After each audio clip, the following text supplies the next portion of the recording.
Tumekuwa na mjadala inayosema ambaye rais wetu alituambia yake 10 na ya Ruto 10, si ndio?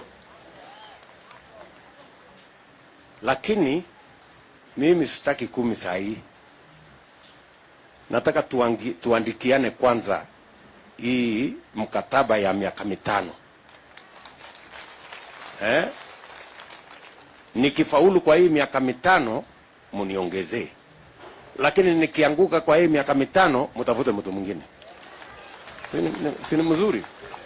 Kwa sababu kama mtu hajafanya kazi ile alipatiwa anaongezewa miaka. Alisema mwenyewe nikishindwa hapa, alikuwa deputy president na akasema nikishindwa na kwa hizo miaka 5 mtafute mtu mwingine, na kweli kabisa ameshindwa. Sasa ndio maana tunatafuta mtu mwingine.